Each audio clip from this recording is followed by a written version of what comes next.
The Tvwan News is proudly brought to you by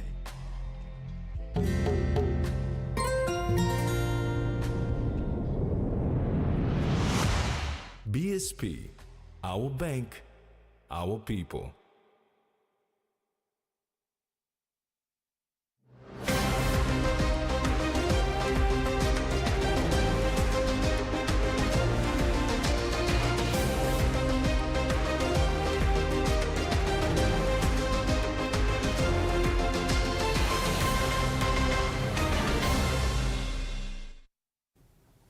Hello and welcome. This is Monday's news. I'm Rex Litter.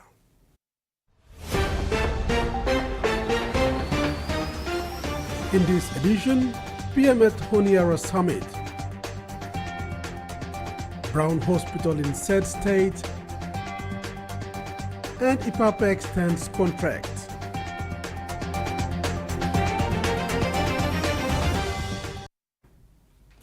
"2025 Media Education Seminars began with an animators formation on February 22nd at Cadberson House, downtown, Port Moresby. Coordinated by Father Ambrose Pereira, SDB, the event brought together media animators from Catholic schools including Don Bosco Technical School, Don Bosco Technological Institute, Mary Help of Christians Vocational and Food Center, and Radio Maria. The formation introduced the seminar theme Pilgrims of Hope, Journeying from Darkness to Light, and focused on critical media literacy. A new partnership with The Voice Inc.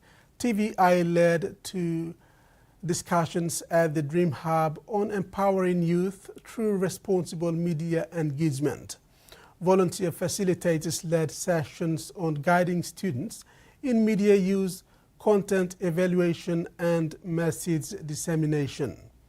Participants reflected on their learning and preparedness.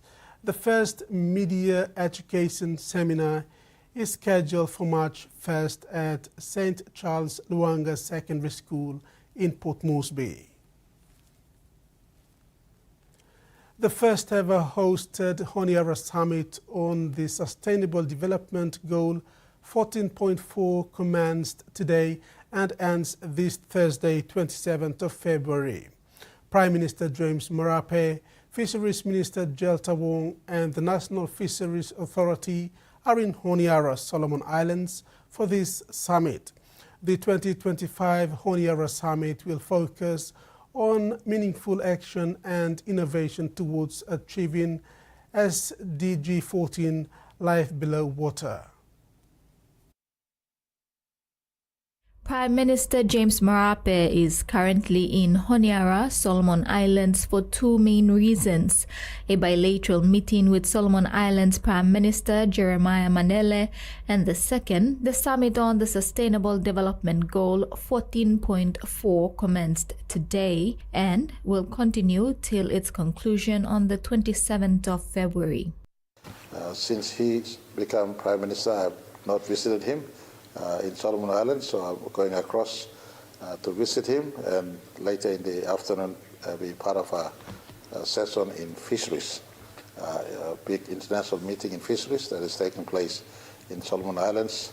PNG, the Southwest Pacific, the Pacific in general have big fishing interests, and that is an important conversation that I'll be part of in a bid to ramp up fish business for our country and for our Pacific Island brother and sister nations. So, officials within the Fisheries Ministry and the National Fisheries Authority are also in Honiara for this meeting. Minister Tvwan and NFA boss Justin Ilakini had just come off the back of a two-day tuna investors consultation in Singapore last week. We will be on our way back to join Prime Minister in Honiara to start the talks with our Pacific region leaders and to emphasize why the Eastern Britain Initiative is a great thing for the region and how we can develop a better industry through the work that we're doing. The last remaining healthy stocks in the world.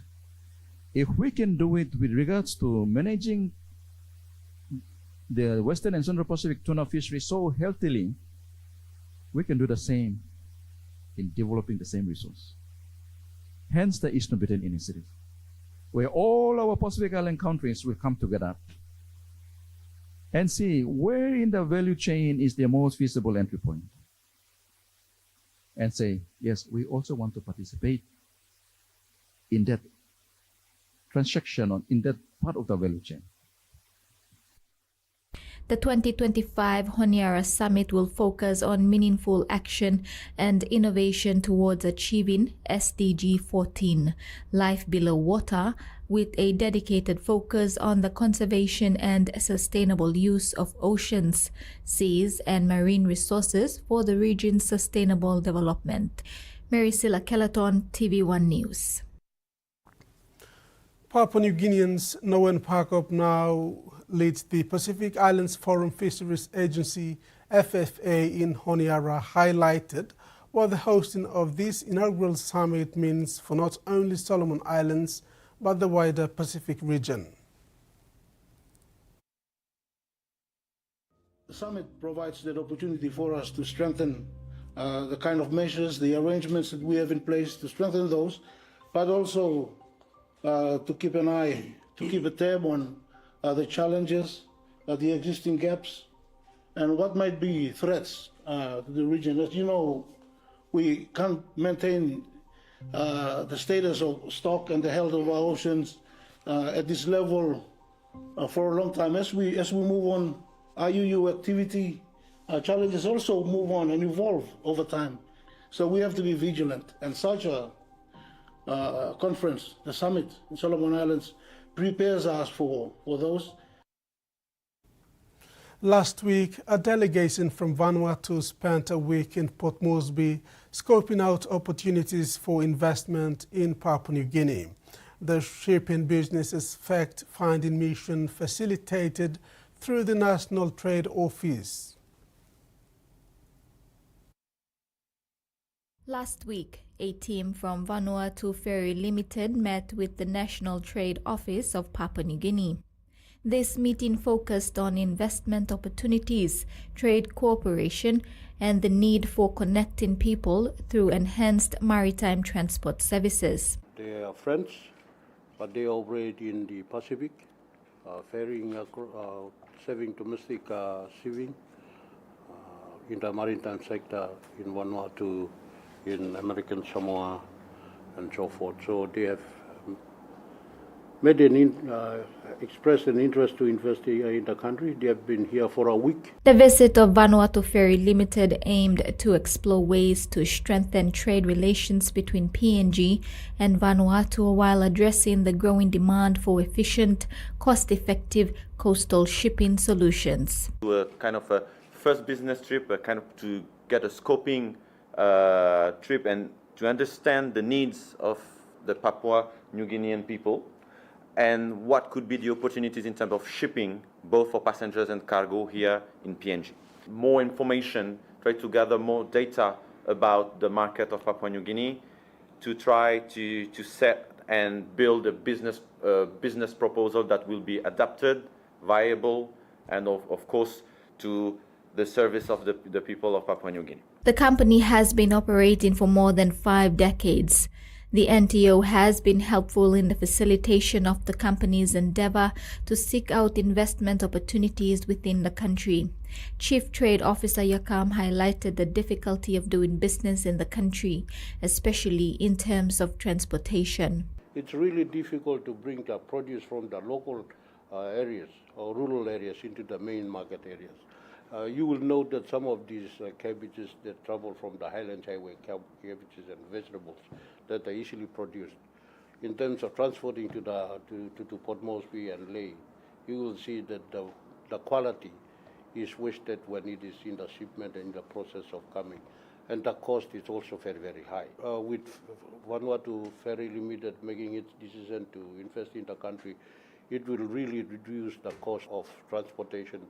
Particularly, it will benefit our maritime provinces. NTO expressed that a decision by the company, if it chooses to invest in expanding its business to PNG, would be a welcome endeavor. Maricela Kelleton, TV1 News. Prime Minister James Marape has called on Papua New Guineans, both leaders and their people, to cease supporting and encouraging ethnic division. Instead, we should be creating safe spaces for Papua New Guineans. His call comes as PNG prepares to observe the 4th anniversary of the death of the great Grand Chief Sir Michael Thomas Somare.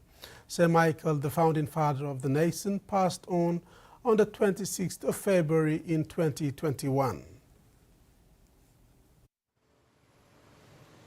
This Wednesday, February 26, marks the 4th year since the passing of one of the country's founding fathers, Great Grand Chief Sir Michael Somare. The nation will take a public holiday on this day to reflect on Sir Michael's leadership and selflessness in uniting a nation separated by diverse cultures, traditions, and languages. On this occasion, Prime Minister James Marape has made a strong call to all citizens in the country to stand united and implement the vision of our founding fathers who dreamed of a country united as one despite different ethnic cultures. Marape says Sir Michael's departure was a profound moment in our history as we lost the man who not only led us to independence but also nurtured our national identity with wisdom, humility, and unwavering dedication. In life, he united PNG, and at death, he also united PNG. The Prime Minister called on every leader and his people to promote unity and stop supporting or encouraging ethnic divisions that spark animosity and disharmony. In preparation of the Founding Fathers' 4th death anniversary, Mr. Marape said we must also honor other pioneer leaders who have passed on. The late Sir Julius Chen, Sir Mekere Marota, Sir Rabin Maliu, and the many unsung heroes of Sir Michael's generation who played vital roles in shaping our country. Their collective efforts built the constitutional foundation upon which Papua New Guinea stands today. Freddie Mo, TV1 News. TV1 News continues after the break. Stay with us.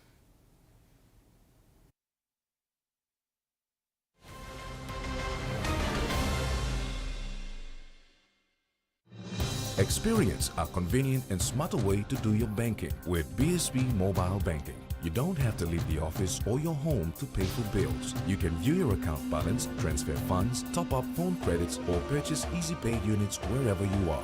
Visit your BSP branch today to register now for BSP Mobile Banking. BSP Mobile Banking, the smarter way to bank. BSP, our bank, our people. A true champion is measured by their courage, their determination, and their passion to never give up and to always keep trying.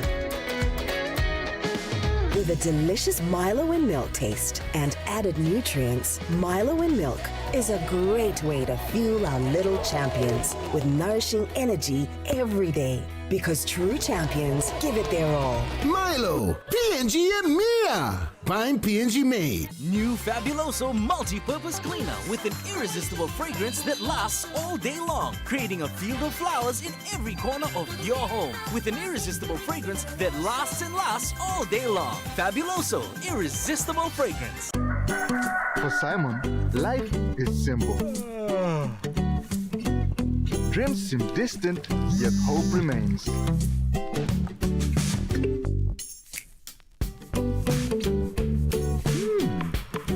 One ticket, one dream. Simon's world changed forever. Yes! From small dreams to big possibilities. Want the jackpot is here for everyone. Win big every day. Meet the bank for everyone, everywhere. As People's Microbank, we were proud to be a bank for the people. Now as National Banking Corporation, we are bringing modern banking to all in Papua New Guinea. With more branches and our friendly staff ready to assist you in more places, we are making money matters simple and fair. So wherever you are, however you say it, say hello better banking. Learn more at nbcpng.com.pg.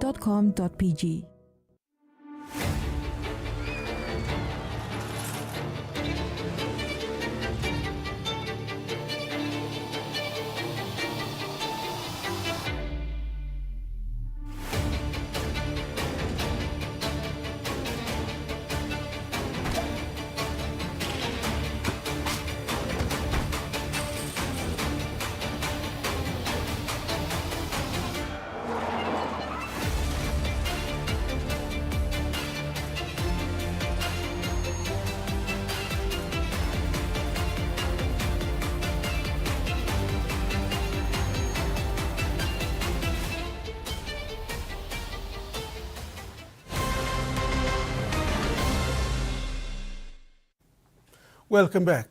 Central Governor Rufina Peter has called on relevant authorities, including police and parliamentarians, to verify facts before releasing statements to the media.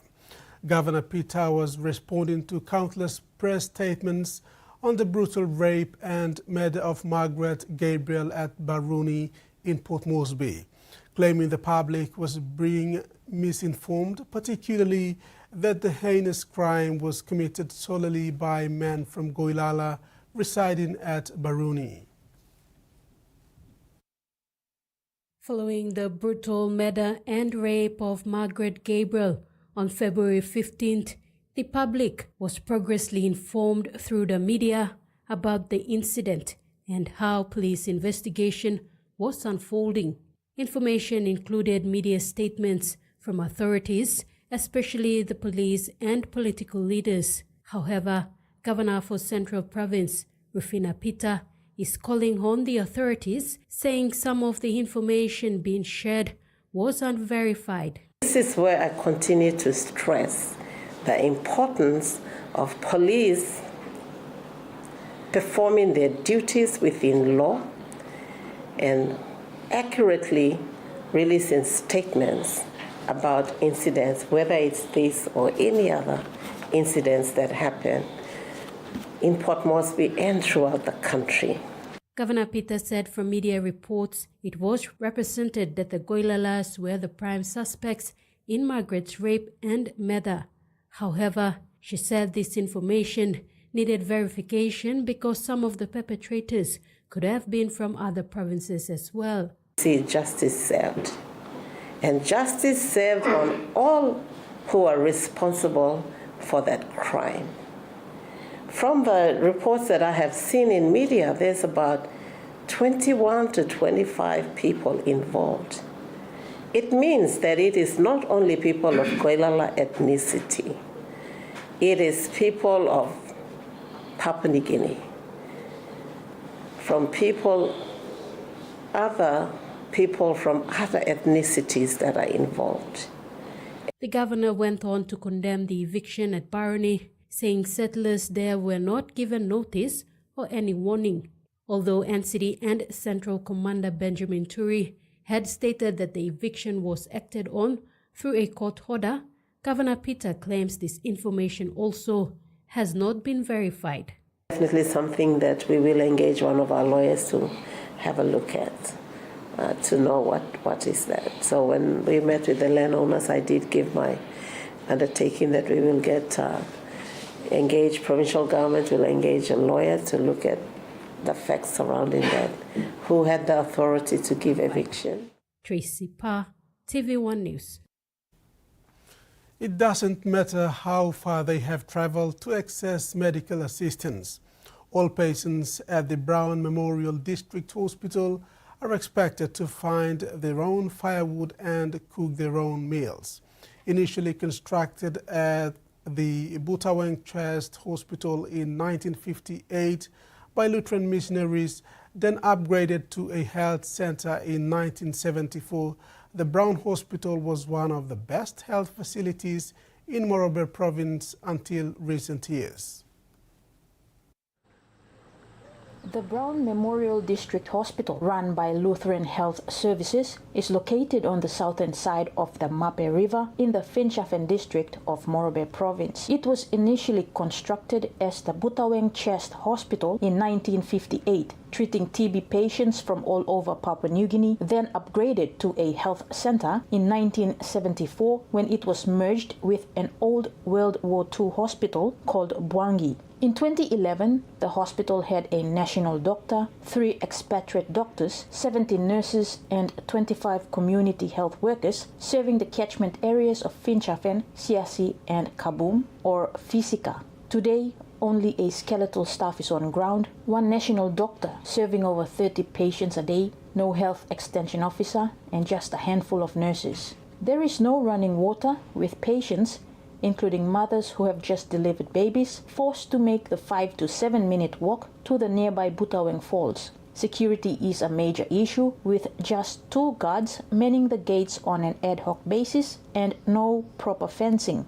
Patients and staff get robbed regularly, including those who walk to Butaweng to bathe. Jelin Ivelox is from the mountain area of Pindu in the Hube Rural LLG. She has been at the hospital for 2 weeks now with her 2 toddlers and her teen niece as her guardian. The teenager chops their firewood, cooks and prepares their meals every day they have been at the hospital. She also washes the clothes and takes care of the children.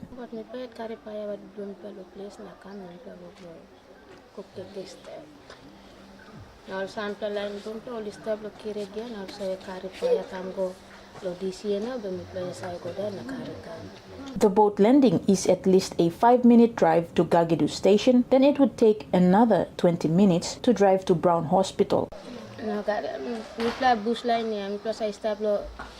Boda blok kabung na pinse mi play. Mi play bus line straight ya. No ga road blockar na school blom play no gitana. Jessica Sirip from nearby Kolem village and Manus province was cooking with other women at the brick kitchen or house cook. Patient lo ya putawe no sick amosem.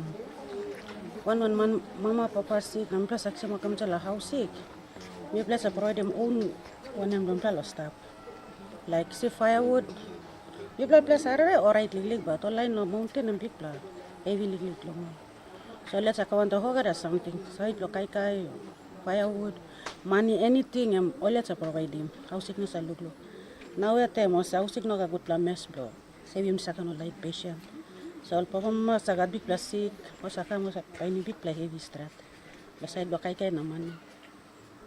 The last time there was running water in the hospital was in 2022. Since then, life has been difficult for staff, patients, and students at the Braun Community Health Worker Training School. It is hoped that relevant authorities, including the district and Lutheran Health Services, can look into renovating the rundown infrastructure, boost security, install a new water supply system, restock wards with much needed medical equipment, and fix lighting issues as well. Camila Guare, Tvwan News, Leh.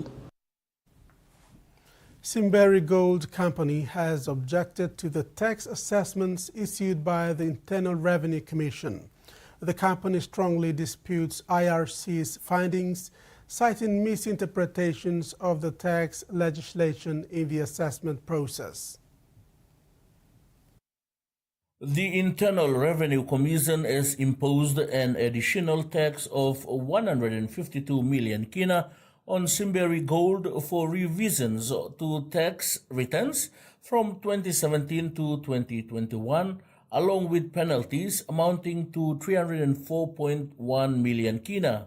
However, Simberi Gold has identified errors totaling 64 million kina in the assessment, including the omission of 8.5 million kina in pre-production capital expenditure, incorrect attribution of carry-forward allowable capital expenditure, a miscalculation of historical age from short life to long life assets between 2008 and 2021, and spreadsheet errors reducing age deductions by 11.9 million kina with penalties of 23.8 million kina.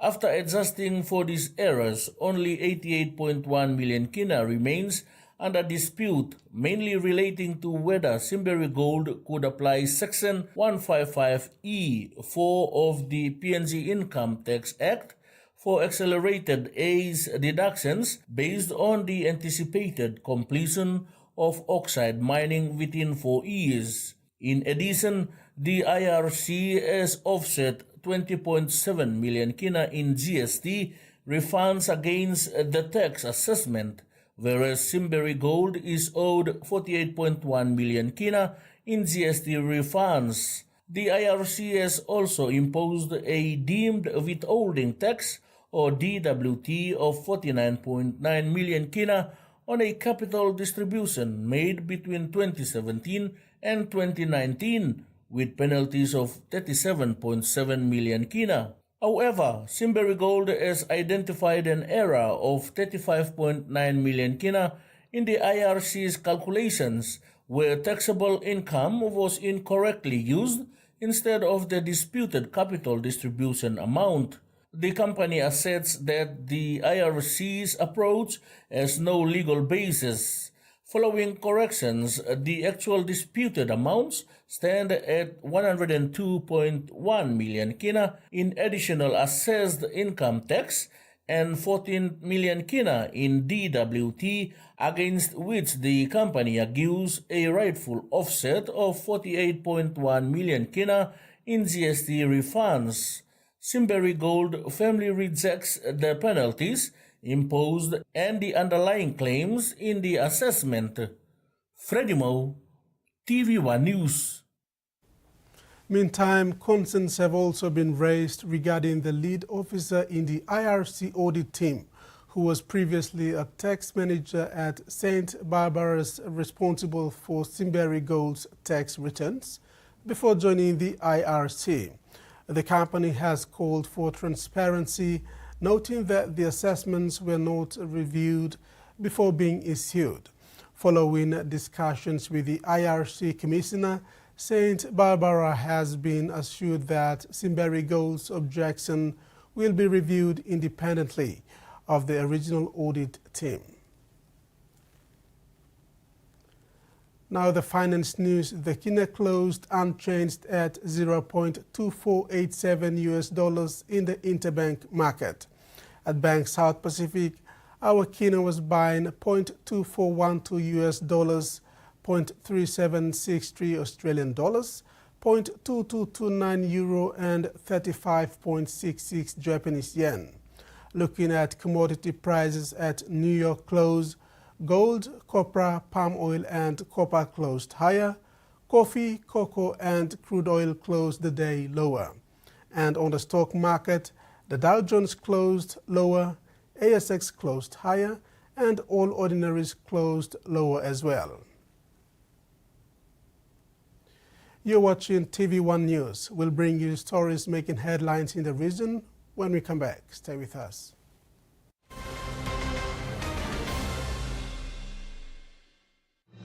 Experience a convenient and smarter way to do your banking with BSB Mobile Banking. You don't have to leave the office or your home to pay for bills. You can view your account balance, transfer funds, top up phone credits, or purchase easy pay units wherever you are.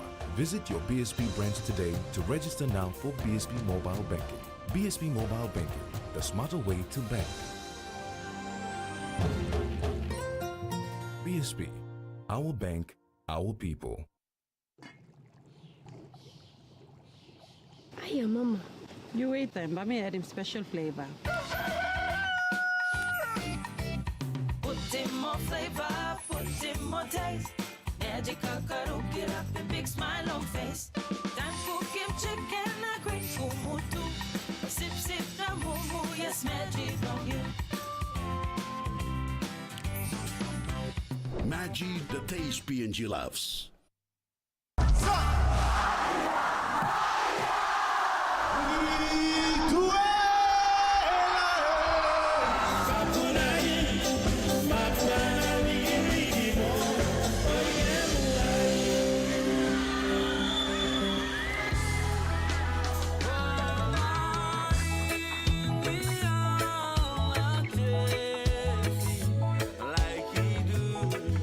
Sa musique est dans ma could not protect Nicole from the monster she was married to.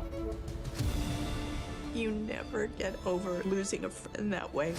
She wasn't a headline of a tragedy.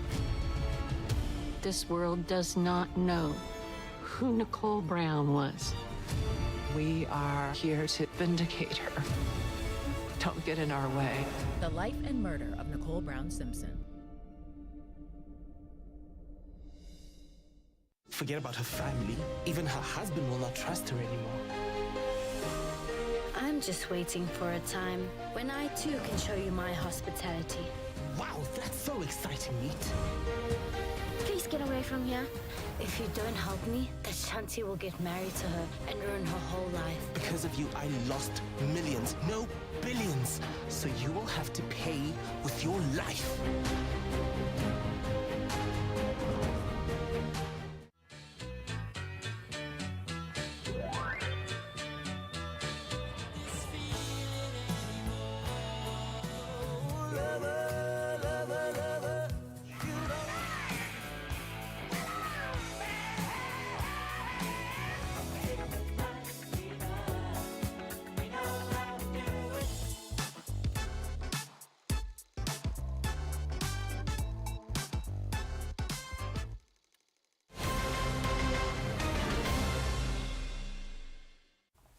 Welcome back. Two Royal Australian Air Force F-35A Lightning fighters jets from the 75 Squadron for the first time did a brief stopover at the Jackson's International Airport today. The jets flew in from Guam and departed Port Moresby for RAAF base Tyndall in the Northern Territory of Australia.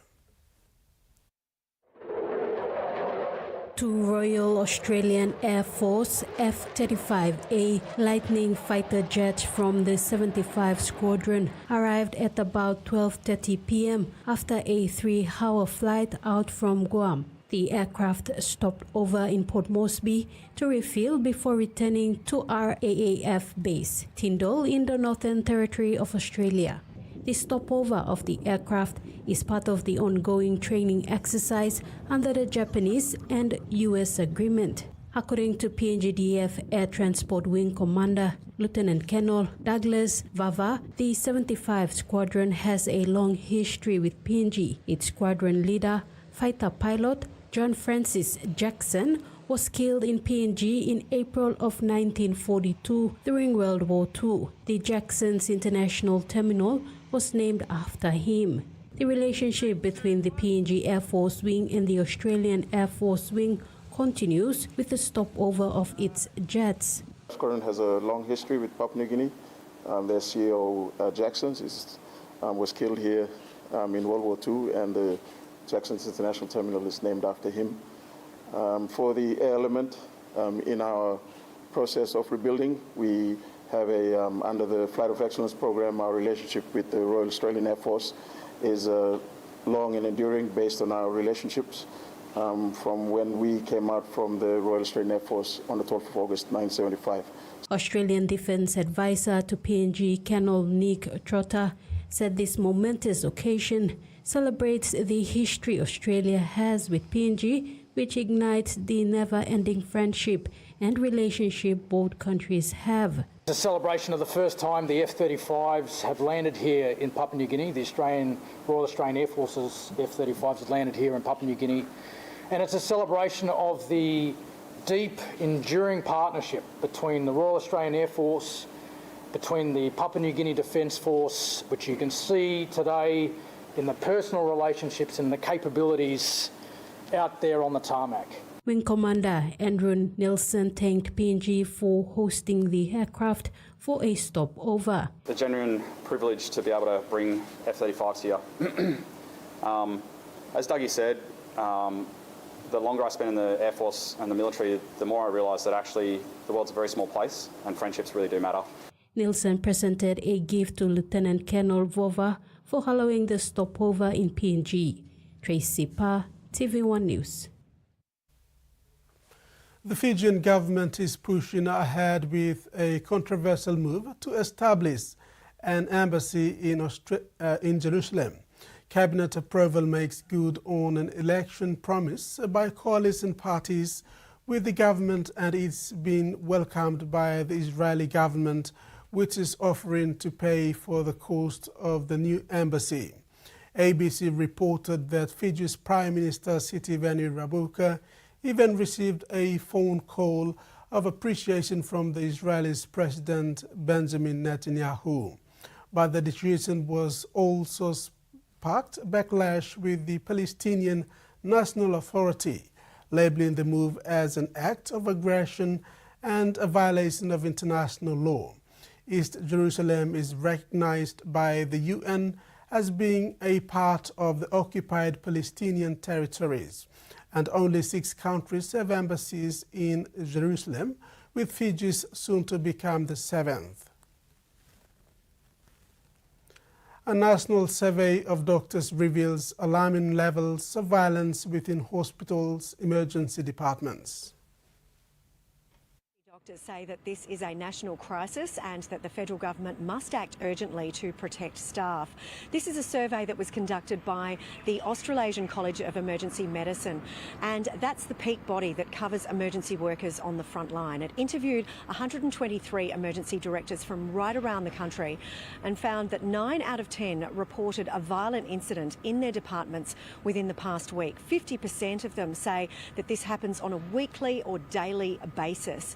And it's not just a matter of verbal abuse. This is punches, chairs and other objects being thrown at staff, and that these staff are now at breaking point. It has triggered an exodus from the system, and that's putting patient care and safety at real risk. Now, the college is calling for better funding for mental health and addiction support services, because when these patients can't get help outside the hospital system, they present to the emergency department, and it's that sense of frustration and agitation from long wait times. Earlier on News Breakfast, we heard from the Federal Health Minister Mark Butler, and this is what he had to say.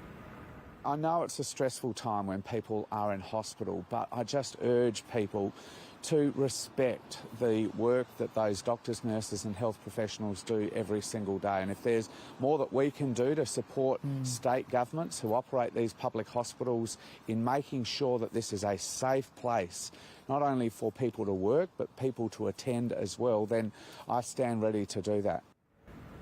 That's Mark Butler, the Federal Health Minister there, and the college says that this violence is actually even underreported because many feel that it just simply falls on deaf ears. One emergency director said the level of violence has become so routine that there's not even any point in writing out the form to report these cases. And they're also calling for security guards to be employed exclusively in the emergency department, not the hospital as a whole, so they can act very quickly, and also for those security workers to be given better education, because many times they feel really reluctant to step in and intervene because they fear repercussions. So a really concerning report there from the College of Emergency Medicine. A sculpture recognising the emotional burden of war is providing a place for those affected to grieve and commemorate.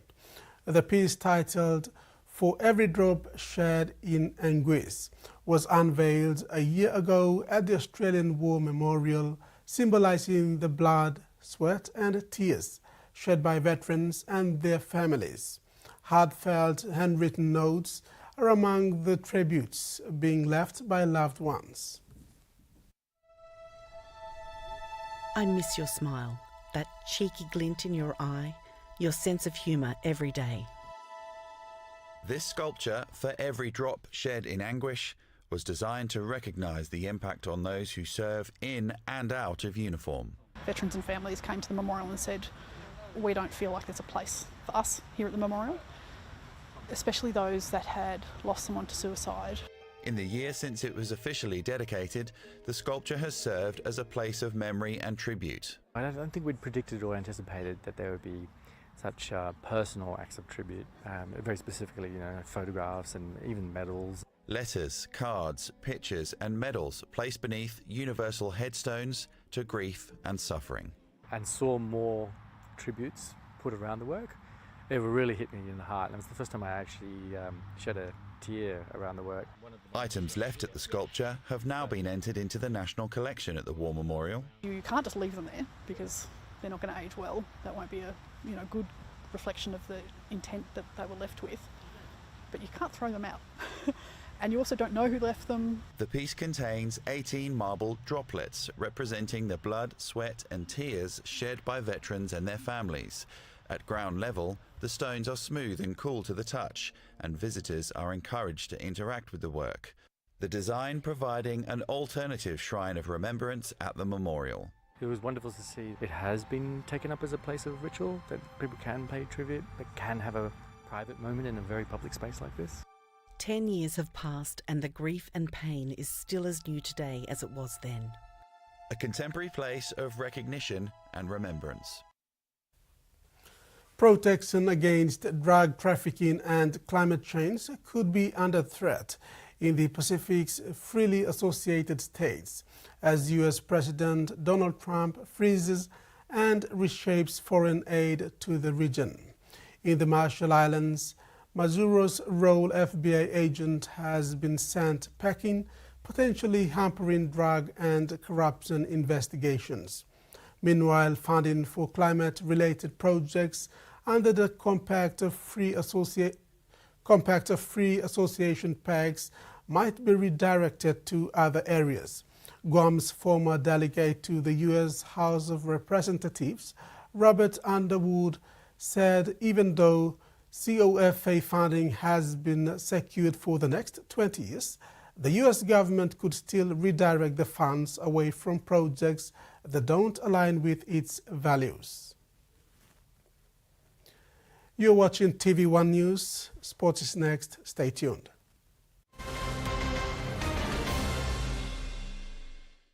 TV1 Online has replaced Loop PNG, and with one click on tv1.com.pg, you can stay connected to PNG's breaking news, top stories, international news, and the latest sporting action. Don't miss out. Visit tv1.com.pg and bookmark to your home screen to stay in the know wherever you are in PNG. TV1 Online, the news source you can trust, just one click away. I believe in the life of Jesus. I believe that he conquered death. I believe in the resurrection. I believe he's coming back again. But there is always a kairos moment when you come into an encounter with God. There's always a kairos moment when there's a revelation that opens up the mysteries of God. I believe it. I believe it. I believe it. I believe it. I love Doug, the best owner in the world. Fetch! Sayonara. You are officially a stray. That would mean Doug doesn't love me. He needs to feel my pain. I'm gonna bite his off. Oh. I'm 100% in for this. Let's go get some.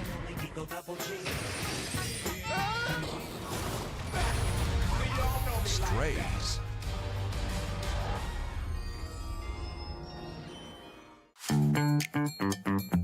Are you ready for an exciting word adventure?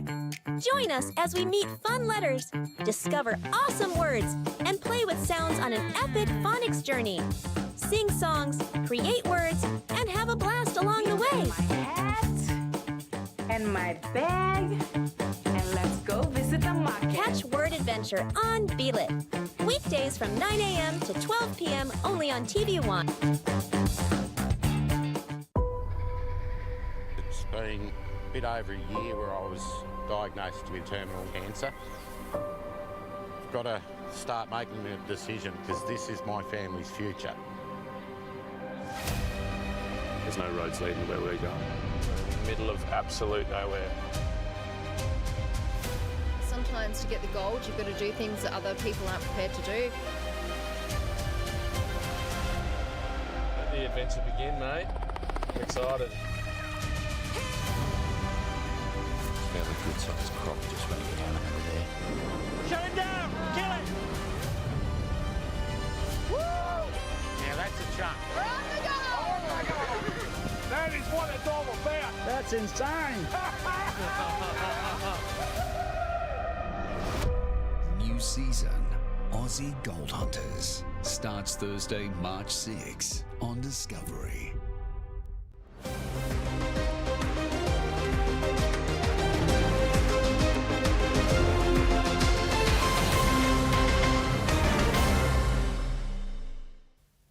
Thanks for staying with us. In sports, leg 2 of the KCK Rigo Rice Cup Rugby League competition ended on Sunday at the Bava Park, Port Moresby with the grand final. Talai Spartans proved too much class, defeating Vanuatu brothers 18 points to 8 in the showdown. The match was played with much fanfare and excitement. However, the rain yesterday caused slippery conditions and a lot of ball handling errors for both sides. Despite the rain, the final matches were played until the final whistle. Spartans claimed 10,000 kina and a gold pass. Runners-up brothers received 5,000 kina and gold pass, while third place finished SS Dolphins with 3,000 kina richa and a gold pass for the major event. They now join the leg 1 winners, Monomotors brothers, D8 Mosquitoes and Koita Cowboys. Legs 3 and 4 will commence in the coming weeks. The Lee Leopards and PNG Kumuls hooker Edwin Ipape has confirmed to have signed a 6-year contract extension at the club until the end of 2031 season. The Leopards broke this news yesterday, February 23rd, putting an end to speculations in recent months that the PNG representative player had considered a move to the Australia's NRL. Following the announcement that the PNG international Edwin Ipape has extended his stay at the Lee Leopards in the Super League, the star hooker quickly pointed out his reasons of remaining at the club long-term. Ipape said he loved the club and is happy to stay long-term. He said the coaching staff is doing a great job. He is happy to see the club, fans and community remain together. I just, I love the club first and foremost. I love the fans, I love the town. I love what Derek and Lammy and Chezzy and them they're doing for the town and for the sport. I guess when Leopards are doing well, Super League's doing all right. So that's the thing. We're putting on a show here at the moment. So I think that where the club's heading, I think it's heading in the right direction. So that's the main thing. And also it gives me a bit of stability and to do. And I think my family's happy here. I'm happy also. So what more? Ipape's long-term deal at the club is a welcome news for himself, especially for his financial security and also for the club, as he has been one of the best and consistent players in the recent seasons. The PNG international, along with fellow PNG Kumuls, Lachlan Lem, have been a massive part of their recent resurgence in the Super League since joining the club in 2022. The hooker is a fan favourite, making significant contributions by winning the promotion into Super League to now becoming one of the competitive clubs in the competition. He would be hoping to see out his time with the club and repay the faith the club has had in his potential. This year marks his 4th year in the Super League. Back for Ipape. The NRL preseason is done and dusted, with attention now shifting towards round 1, which is set for this weekend. First of 2 tonight. All teams have identified the areas of improvement following 2 rounds of preseason games. The round 1 of the NRL is sought to bring a spectacle. Before round 1 begins, there were some big performances over the weekend from the underrated teams. It started with the reserve-grade Penrith Panthers team beating the Manly Seagulls 38 points to 22 on Thursday. Not many saw this coming, as the Panthers' top-grade players prepare for the Las Vegas game. A clean, clinical put down as well. Surprising performances continued into Friday's doubleheader. The underrated West Tigers outfit punished disinterested Parramatta Eels 30 points to 18 before St. George Illawarra Dragons outmuscled South Sydney Rabbitohs with a 46 points to 26 win. Here is a try. Gutherson with another try assist.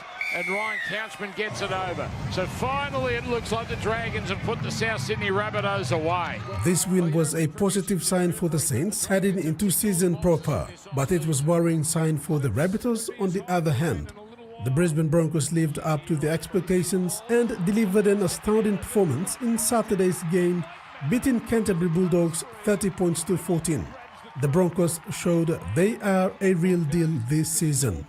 The Gold Coast Titans held off the Dolphins 26-18 in the local derby before North Queensland Cowboys beat Melbourne Storm 36 points to 24 in the final game of the preseason on Sunday.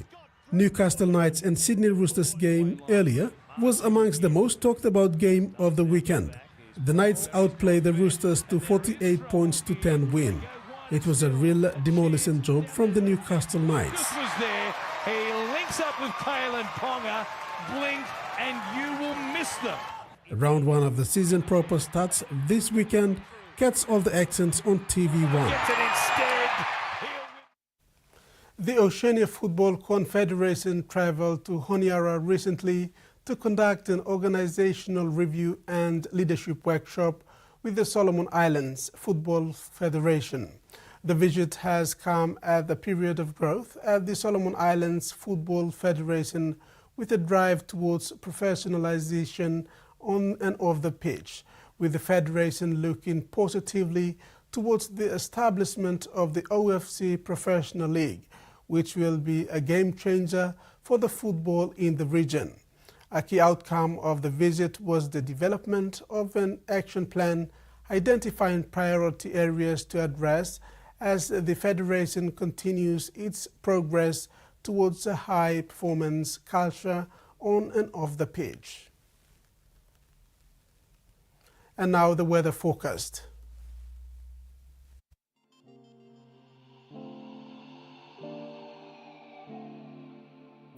In regional forecast, southern, scattered showers and isolated thunderstorms with areas of heavy rain. Port Moresby, mostly cloudy with some showers. Kerema, cloudy with some rain showers. Alotau, cloudy with rain showers and possible thunderstorms. Wamase, isolated showers and thunderstorms with areas of rain. Lae, cloudy with showers. Wewak, partly cloudy with chances of a brief showers. Madang, cloudy with few showers. New Guinea Islands, scattered showers and isolated thunderstorms with areas of rain over New Britain and New Ireland. Lorengau, partly cloudy with occasional brief showers. Kokopo Rabaul, partly cloudy with some showers. And Buka, cloudy periods with chances of brief showers. Highlands, scattered showers and thunderstorms with areas of rain. Mandi, Tarian Wabeg, cloudy with rain showers and possible thunderstorms, then morning fog patches. Ocean forecast for PNG areas for the next 24 hours. Coral seas, seas rough to very rough with high seas over eastern quadrant and clockwise winds of 22 to 33 knots, gusting to 48 knots at times over the eastern sector. Solomon Sea, seas rough to very rough with northwest winds of 23 to 33 knots, increasing to 48 knots over the northwestern sector. Bismarck Sea, seas moderate to patches rough with northwest winds of 15 to 25 knots, reaching 35 knots over the southern quadrant. And Pacific Ocean, seas light to moderate with north to northeast winds of 10 to 20 knots. And coastal waters forecast. Waters of Yule Island to Hood Point to Samarai Island, seas 1.5 to 2.5 meters, rising to 3.5 meters along the warning areas. Waters of Samarai Island to Cape Vogel and Old Millen Bay Islands, seas 2 to 3 meters, rising to 4 meters along warning areas. Waters of Cape Vogel to Huon Gulf to Finsafen, seas 1.0 to 2.5 meters, rising to 3.0 meters along the warning areas. Waters of Finsafen through Vitia Strait to Siasi Long Island to Madang, seas 2 to 3.5 meters. Waters of West New Britain, seas 2 to 3 meters, rising to 3.5 meters along warning areas. Waters of New Ireland to East New Britain to Bougainville, seas 1.5 to 2.5 meters, rising to 3.5 meters over Bougainville and East New Britain province. And that ends another edition of TV1 News. Pleasant viewing. Good night.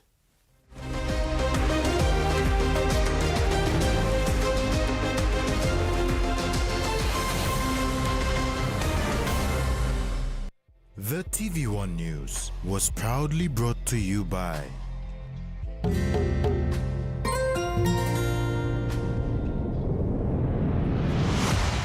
BSP, our bank, our people.